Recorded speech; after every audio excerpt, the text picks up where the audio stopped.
नमस्कार। हर सीख किताबी होती नहीं, हर ज्ञान पन्नों पर मिलता नहीं। कुछ अच्छे विचार, कुछ अच्छे संस्कार, इन्हीं गुणों में समाया है जीवन जीने का सच्चा आधार। नमस्कार, मैं Anamika morning live show Bihar Bihan में एक बार फिर से आप सभी से जुड़ गई हूँ। आप सभी दर्शकों का तहे दिल से स्वागत करती हूँ। नमस्कार दर्शकों, मैं हूँ शक्ति और आप सभी का पूरा स्वागत करती हूँ आपके अपने पसंदीदा morning live show Bihar Bihar में। दर्शकों, अक्टूबर के महीना के आते ही त्योहारों की धूम शुरू हो गई है। नवरात्रि का आगमन हो चुका है, माता दुर्गा का आगमन हो चुका है, घर घर में कलश की स्थापना हो चुकी है, 9 दिन का उपवास, पूजा पाठ, भजन कीर्तन सब चीज़ की शुरुआत हो चुकी है। मानो पूरा वातावरण भक्तिमय हो उठा है और पूरा शहर इस त्यौहार के रंग में डूब चुका है। और दर्शकों, यही खासियत तो होती है त्योहारों की, जो हमें एक दूसरे के पास लाती हैं, खुशियाँ बांटते हैं और साथ ही साथ हमारे संस्कारों के प्रति, हमारे रीति रिवाजों के प्रति हमें रूबरू करते हैं, प्रेरित करते हैं। और दर्शकों, अगर ऐसे में बात करें शिक्षा की और संस्कारों की, तो कहते हैं शिक्षा हमारे जीवन का एक अनमोल तोहफा है जो हमारे जीवन की दशा और दिशा दोनों को बदल सकती है। तो वहीं संस्कार जीवन का सार है जिससे हम अपने व्यक्तित्व का निर्माण करते हैं, विकास करते हैं। वो कहते हैं ना कि शिक्षा अगर स्तंभ है तो संस्कार नींव है, और अगर ये दोनों हमारे पास हो तो हम एक बेहतर समाज और राष्ट्र का निर्माण करते हैं। क्योंकि शिक्षा और संस्कार वो वृक्ष है जो दिल में उगता है, दिमाग में पलता है और अपने स्वभाव से, अपने कर्म से और अपने जुबान से फल देता है। इसीलिए जीवन में संस्कार और शिक्षा दोनों का होना बहुत ही ज़रूरी है। इसी के साथ आप सभी को नवरात्रि की पंचमी की ढेरों शुभकामनाएं। क्यों अनामिका? बहुत सही कहा शक्ति। आप सभी दर्शकों को पंचमी की ढेरों शुभकामनाएं। नवरात्रि का ये पावन महीना हम सब के जीवन में खुशियाँ लेकर आए, बरकत लेकर आए। माँ दुर्गा की कृपा हम सब पर बनी रहे। इन्हीं कामनाओं के साथ शुरू करते हैं आज का कार्यक्रम। आपने बहुत अच्छी बात कही है शक्ति, अभी जीवन का सार और जीवन जीने का आधार हमें सिर्फ किताबों से सीखने को नहीं मिलता, बल्कि हमारा आचरण, हमारे अच्छे विचार और संस्कार ही हमें जीवन में आगे बढ़ाते हैं। जहाँ एक ओर शिक्षा से हमें बहुत सारे ज्ञान मिलते हैं, हमें कामयाबी मिलती है, हमें तरक्की मिलती है, वहीं दूसरी ओर हमारे विचार, हमारे संस्कार हमें जीवन जीने के काबिल बनाते हैं, हमें जीने का तरीका सिखाते हैं। शिक्षा से हमारे व्यक्तित्व का निर्माण होता है, वहीं हमारे संस्कार, हमारे विचार हमें बहुत सारी चीज़ों में सफल बनाते हैं और आगे बढ़ाते हैं। इसके साथ ही दर्शकों, शिक्षा सिर्फ किताबी ज्ञान का होना नहीं है, बल्कि हमारी मानसिकता, हमारी सोच, हमारे व्यक्तित्व का विकास होना ही सही मायनों में शिक्षा कहलाता है। और अगर हमारी शिक्षा और संस्कार दोनों ही अच्छे हैं तो हम खुद भी आगे बढ़ सकते हैं और एक बेहतर समाज के निर्माण के लिए अग्रसर हो सकते हैं। तो इन्हीं विचारों के साथ बढ़ते हैं कार्यक्रम के पहले सेगमेंट अनमोल वचन की ओर। महापुरुषों द्वारा कहे गए कथन हमें जीवन में आगे बढ़ने की प्रेरणा देते हैं, अच्छे कार्य करने की सीख देते हैं। तो इसी के साथ आइए नज़र डालते हैं और देखते हैं क्या है आज का अनमोल वचन।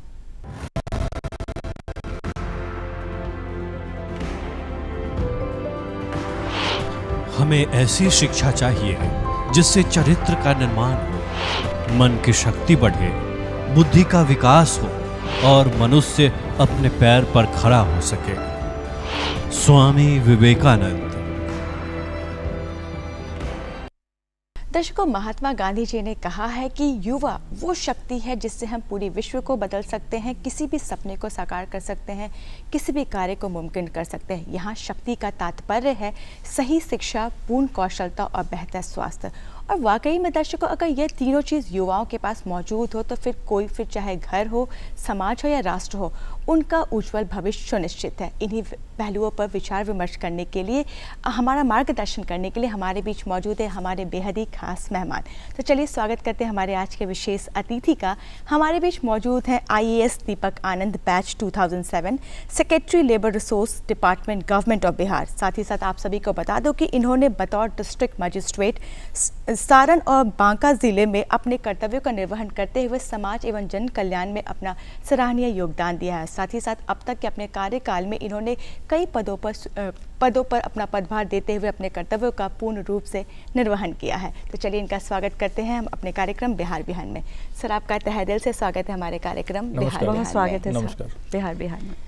सर अगर बात करें सपनों की तो कहते हैं कि हर किसी का ख्वाहिश होता है, हर किसी की ख्वाहिश होती है, हर किसी का सपना होता है कि वो अपने जीवन में एक अच्छी सी नौकरी पाए, एक अच्छी सी ज़िंदगी जिए, ऐशो आराम की ज़िंदगी जिए, अपनी हर ज़रूरतों को पूरा करें। और कहते हैं कि इन तमाम चीज़ों के लिए सही शिक्षा के साथ साथ अच्छा रोज़गार अवसर होना भी बहुत ज़रूरी है।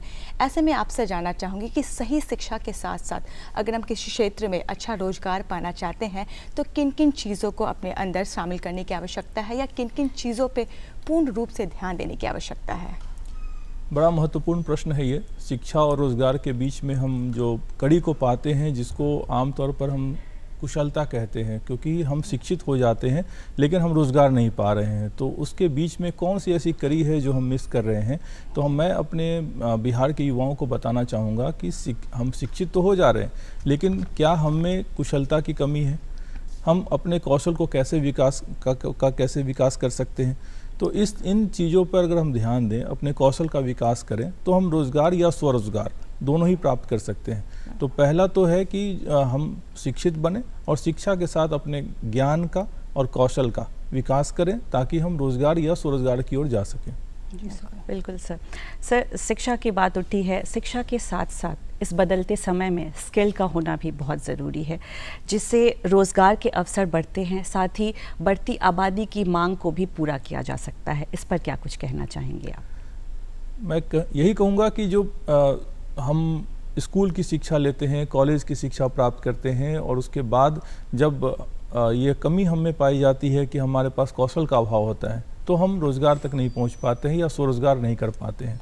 तो प्रशिक्षण जो है, कुशलता पूर्वक प्रशिक्षण, इसकी बहुत ज़्यादा आज के समय की मांग है।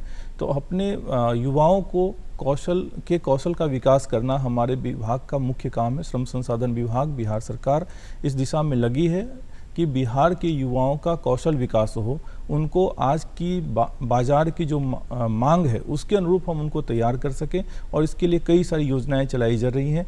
तो बच्चों में, युवाओं में कौशल का विकास हो, उनके स्किल को बढ़ाया जाए और आज जो लेटेस्ट टेक्नोलॉजी है उसके माध्यम से उसकी ट्रेनिंग उनको दी जाए, उनका प्रशिक्षण दिया जाए, ताकि जब बाज़ार में वो जाएं रोज़गार के लिए तो वो सबसे अच्छे ये संसाधन के रूप में उनको देखा जाए।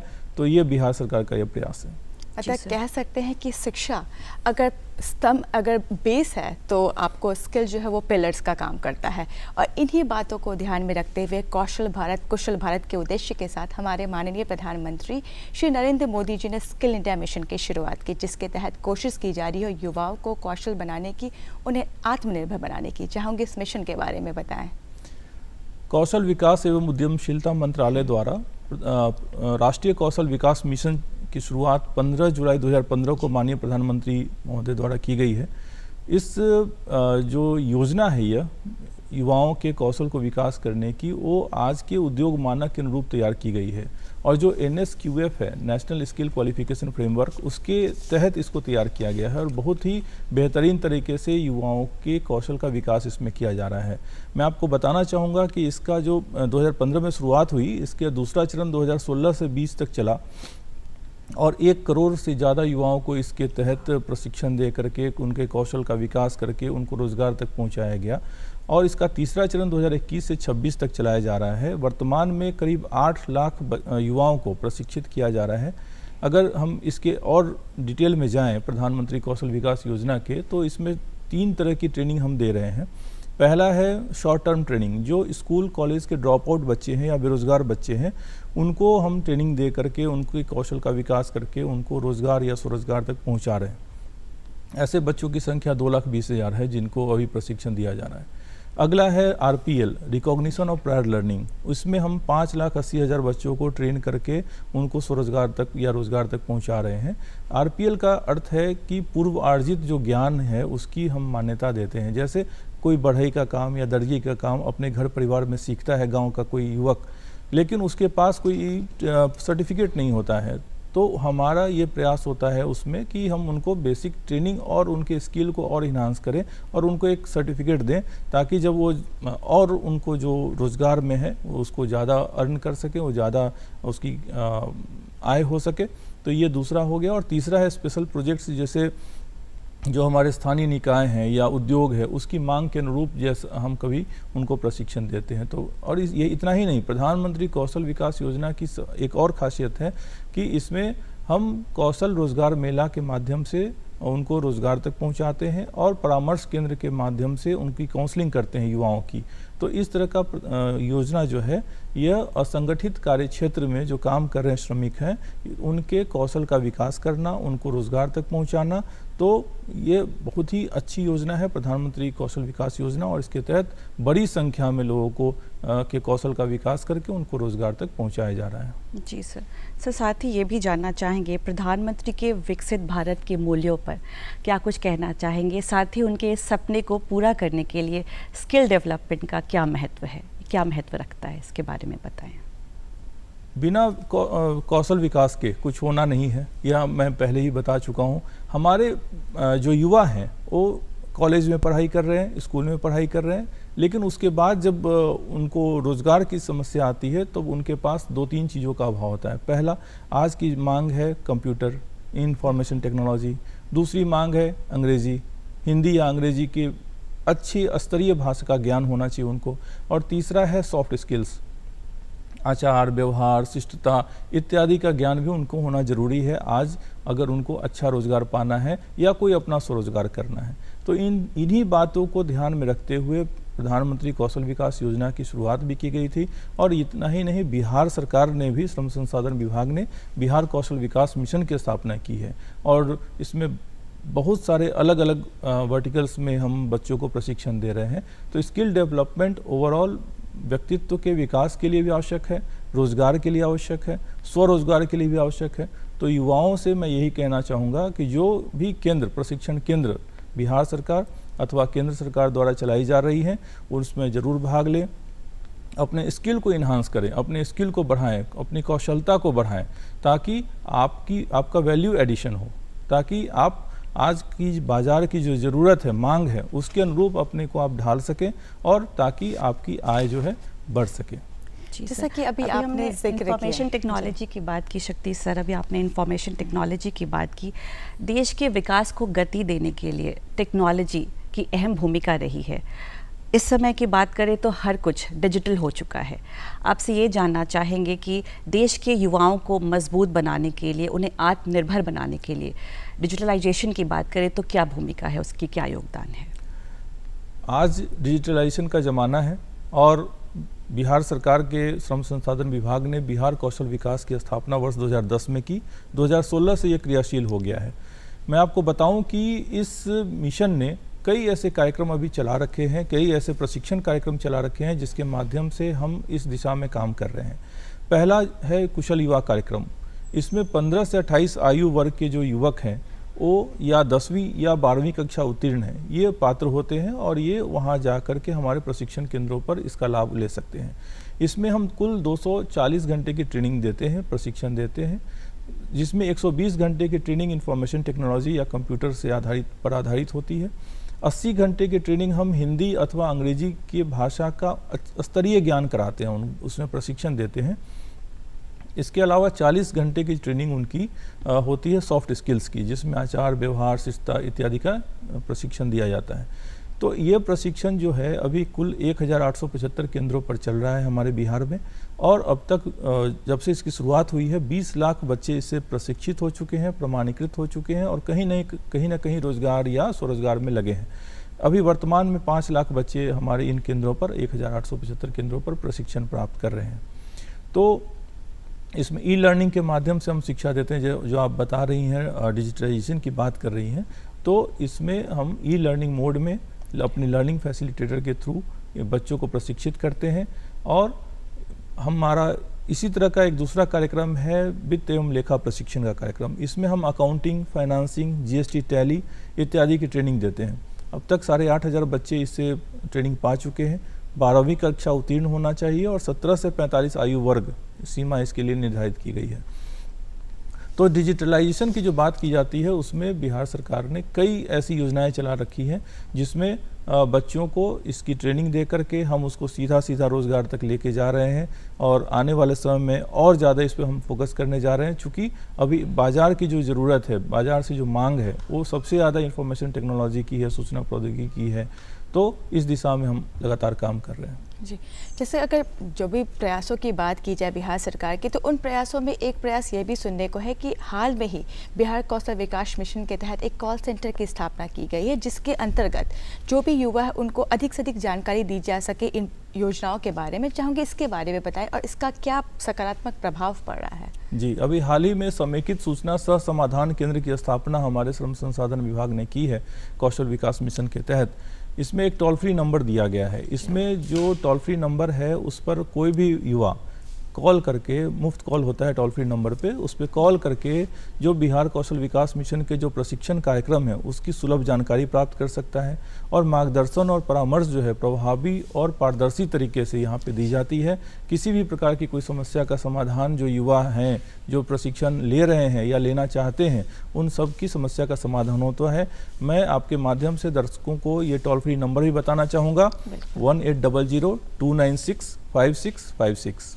मतलब इसके माध्यम से उन्हें किसी भी प्रकार की कोई भी जानकारी चाहिए होगी वो प्राप्त कर सकते हैं। मतलब कह सकते हैं कि हर मुमकिन प्रयास किया जा रहा है ज़ीरो से हीरो बनाने की। अगर ऐसे में आपसे जानना चाहूँगी कि वो युवा जो पहले से स्किल्ड है या किसी विधा में आपको विशेषता रखते हैं, उनके लिए ये बिहार कौशल विकास मिशन किस तरीके से लाभकारी है?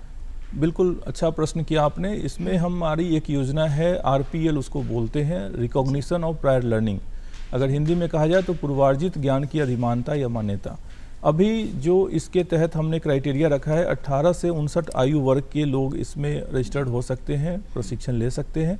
और वर्तमान में इसका जो मूल उद्देश्य है, जैसे पहले से जो किन्हीं व्यक्ति को अगर कोई ज्ञान किसी विधा का, किसी व्यवसाय का ज्ञान प्राप्त है, जैसे उदाहरण के लिए अगर कोई दर्जी का काम सीख रखा है, किसी ने बढ़ई का काम सीख रखा है, किसी ने कुम्हार का काम सीख रखा है, तो उनको हम 12 से 80 घंटे की ट्रेनिंग देते हैं। उसमें उनके स्किल को और इन्हांस करते हैं, वैल्यू एडिशन करते हैं और उसके बाद उनको एक सर्टिफिकेट देते हैं, क्योंकि बिना सर्टिफिकेट के, बिना स्किल इन्हांस किए हुए उनको अच्छा रोज़गार या स्वरोजगार में भी अधिक आय यह नहीं प्राप्त हो रहा था। तो बिहार सरकार ने ये सोचा कि नहीं, उनको भी हमको स्किल इन्हांस करना है।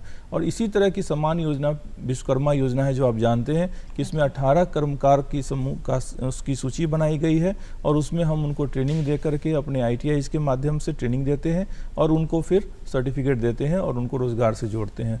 तो सरकार का यह प्रयास है, बिहार सरकार का, कि लगातार हम इस दिशा में काम करें और पूर्वार्जित जो ज्ञान रखते हैं उनको हम प्रमाणीकृत करते हुए उनको रोज़गार तक पहुँचाएँ। मतलब वो एक तरीके से खुद को भी आगे बढ़ाए, समाज को भी आगे बढ़ाए, जो स्टैंडर्ड ऑफ लिविंग है उसको भी इम्प्रूव करें। सर, हमने स्किल डेवलपमेंट की बात की, स्किल इंडिया मिशन की बात की, विकसित भारत की बात की। सर, अगर लेबर राइट्स की बात करें तो श्रमिकों के पुनर्वास के लिए काफ़ी कल्याणकारी योजनाएं चलाई जा रही हैं, पर कई बार ऐसा होता है कि जानकारी के अभाव की वजह से वो चीज़ें उन तक नहीं पहुंच पाती, वो जान नहीं पाते। तो किस तरह से वे अपने राइट्स को जानें ताकि वो सही तरीके से उसका उपयोग कर सकें? बिहार सरकार के श्रम संसाधन विभाग ने श्रमिकों के कल्याण के लिए कई सारी योजनाएं चला रखी हैं। पहला है बिहार राज्य के जो बाहर निवास कर रहे हैं हमारे श्रमिक या विदेशों में निवास कर रहे हैं, प्रवास कर रहे हैं, तो प्रवासी मजदूर दुर्घटना अनुदान योजना चलाई जा रही है। अगर बाहर काम करते हुए उनकी मृत्यु हो जाती है तो उसके लिए अनुदान की राशि जो है अभी हाल ही में बढ़ाई भी गई है। माननीय मुख्यमंत्री के निर्देश के अनुसार उसको बढ़ा करके 2 लाख रुपया कर दिया गया है। इसके अलावा जो हमारी शताब्दी असंगठित कार्यक्षेत्र कामगार योजना है, उसमें भी हम अनुदान की राशि बढ़ाया है। हम लोगों ने बाल श्रम की विमुक्ति के लिए लगातार प्रयास किया जा रहा है। किशोर श्रम को खतरनाक नियोजन में नहीं लगाने के लिए लगातार प्रयास किया जा रहा है। इसके अलावा जो हमारा जो विभाग का वेबसाइट है उस पर और विभिन्न प्रचार सामग्रियों के माध्यम से हम अपनी योजनाओं का प्रचार प्रसार करते हैं। बिहार राज्य के भवन एवं अन्य निर्माण कर्मकार कल्याण बोर्ड है, इसमें 16 प्रकार की कल्याणकारी योजनाएं चलाई जा रही हैं। जैसे अगर किसी को अपने रोजगार के लिए सहायता चाहिए होता है या किन्हीं को कोई अनुदान राशि चाहिए होती है, उनको औजार खरीदने के लिए चाहिए होता है, या विवाह का लाभ, पितृत्व लाभ, मातृत्व लाभ, इस तरह के कई योजनाएं चलाई जा रही हैं। श्रमिकों को इसकी जानकारी हो। 27 लाख श्रमिक निबंधित हैं अभी इस बोर्ड से। उनको हमने पिछले वर्ष 694 करोड़ रुपए की राशि से का लाभ दिया है, अनुदान दिया है। तो इस तरह के करोड़ों रुपए हम अनुदान के रूप में अपने श्रमिकों के कल्याणकारी योजनाओं पर खर्च कर रहे हैं। उनके लाइफ को और इजी बनाने के लिए हम कई प्रयास कर रहे हैं। तो ये इस तरह की जानकारी विभाग के वेबसाइट पे भी है, और हमारा जो प्रचार सामग्री विभिन्न श्रम अधीक्षक, श्रम प्रवर्तन पदाधिकारी के माध्यम से हम विभिन्न रोजगार मेला में या अन्य जगहों पर वितरित कराते हैं, उसके माध्यम से जानकारी प्राप्त की जा सकती है। मेरा अनुरोध होगा कि इस बोर्ड में श्रमिक अपना निबंधन कराएं ताकि वो इन कल्याणकारी योजनाओं का लाभ ले सकें। तक कुशल बने, योग्य बने, इस उद्देश्य को पूरा करने के लिए हर मुमकिन प्रयास किया जा रहा है। सरकार अपनी हर मुमकिन प्रयास कर रही है। कहते हैं कि अगर भारत देश की बात करें तो कहते हैं कि भारत एक एग्रीरियन कंट्री है, जहां मतलब अगर इसे विकासशील होना है, प्रगतिशील होना है, तो सबसे ज़्यादा इसे अपने एग्रीकल्चर सेक्टर पे काम करने की आवश्यकता है। और आज भी हमारे देश का जो मैक्सिमम पॉपुलेशन है वो आपके ग्रामीण क्षेत्रों में रहती है। ऐसे में इस मिशन के तहत ग्रामीण क्षेत्रों पर किस तरीके से फोकस किया जा रहा है, या ग्रामीण क्षेत्रों के लोगों को किस तरीके से आगे लाने की कोशिश की जा रही है? ग्रामीण क्षेत्र में कई योजनाएं बिहार सरकार का श्रम संसाधन विभाग भी चला रहा है एवं अन्य विभाग भी चला रहे हैं। जैसे उदाहरण के लिए अगर हम RCT की बात करें, rural self employment training institute की बात करें, उसके माध्यम से कई युवाओं को प्रशिक्षण दे करके रोजगार तक पहुंचाया गया है। इसके अलावा दीनदयाल उपाध्याय ग्राम कौशल योजना है, इसके माध्यम से हम 4 ट्रेड में, जैसे ऑफिस ऑटोमेशन है, DTP ऑपरेटर है, सेल्स एग्जीक्यूटिव है या रिटेल एग्जीक्यूटिव है, तो इसमें हम कुल 596 घंटे की ट्रेनिंग दे करके अपने प्रशिक्षण केंद्रों पर, ये ऑन जॉब ट्रेनिंग भी है, 180 घंटे की ऑन जॉब ट्रेनिंग है, 396 घंटे की क्लासरूम ट्रेनिंग है। तो इस तरह की ट्रेनिंग के माध्यम से हम करा रहे हैं। इसके अलावा संकल्प है, स्ट्राइव है, जिसमें हम इंडस्ट्रियल वैल्यू एडिशन की बात करते हैं, लाइवलीहुड प्रमोशन की बात करते हैं। STRY भी है, skill training for rural youth. ग्रामीण क्षेत्रों में लगातार ये बिहार सरकार प्रयास कर रही है कि अपने युवाओं को ट्रेनिंग दे करके उनको रोजगार तक पहुंचाया जाए, और इसमें महिलाओं का कम से कम 50% भागीदारी हम लोगों ने सुनिश्चित किया है। महिलाओं को हर प्रशिक्षण कार्यक्रम में हम 50% से अधिक संख्या में ट्रेनिंग दे रहे हैं, और ये एक अच्छी बात है क्योंकि आने वाले समय में महिलाओं की भागीदारी भी हमारे काम में होगी और रोजगार में होगी। बहुत अच्छी बात कही है सर अभी आपने। सर, किसी भी प्लान को, स्कीम को इम्प्लीमेंट करना, उसे सही राह दिखाना, और इन सबों के लिए हम अगर प्रयास करें तो ज़रूर सफल होता है। अगर आगे की एक्शन प्लान की बात करें तो उस बारे में क्या बताएंगे? अभी आने वाले समय में हम मेगा स्किल सेंटर की स्थापना करने जा रहे हैं, जिसमें एक हब सेंटर हमारा पटना में होगा और सभी 38 जिलों में एक स्पोक सेंटर होगा।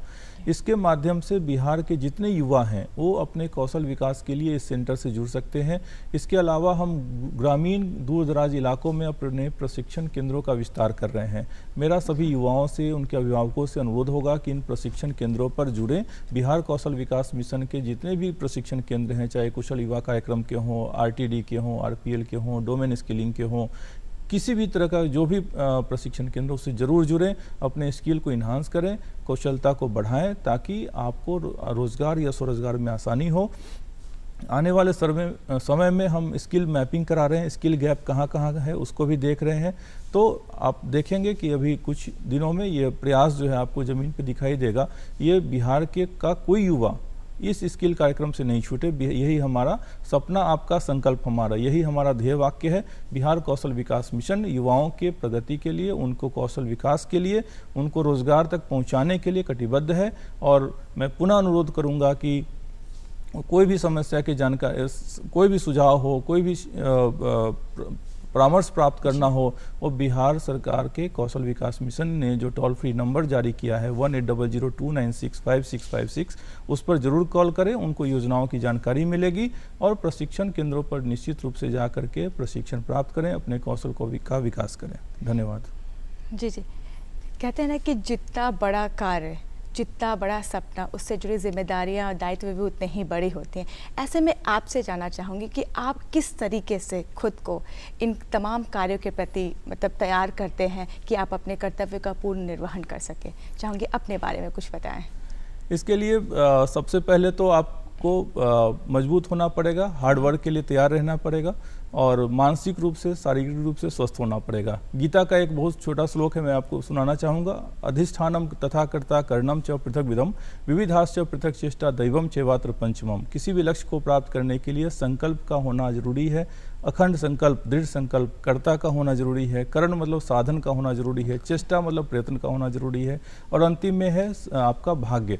तो ये 5 चीज़ें जब होती हैं तब आप लक्ष्य को प्राप्त कर सकते हैं। तो बिहार के युवाओं से भी मेरा यही अनुरोध होगा कि गीता का यह श्लोक ध्येय वाक्य के रूप में लिखें, अपने जीवन में उतारें और अपने लक्ष्य को जरूर प्राप्त करें।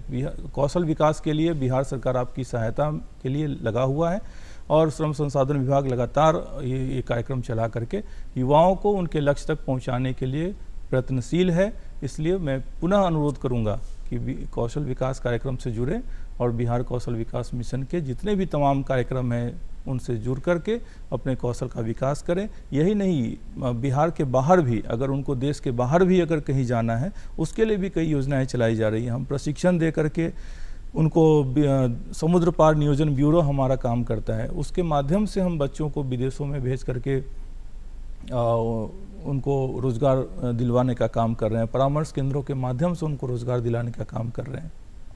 मतलब आज अपने अब तक के अपने कार्यकाल में आपने जितने भी पदों पर रहकर अपने कार्य का निर्वहन किया है उसमें यही आपका सफलता का मूल मंत्र रहा है। आज आप जिस मुकाम पर सर है, आप उसका श्रेय किसे देना चाहेंगे?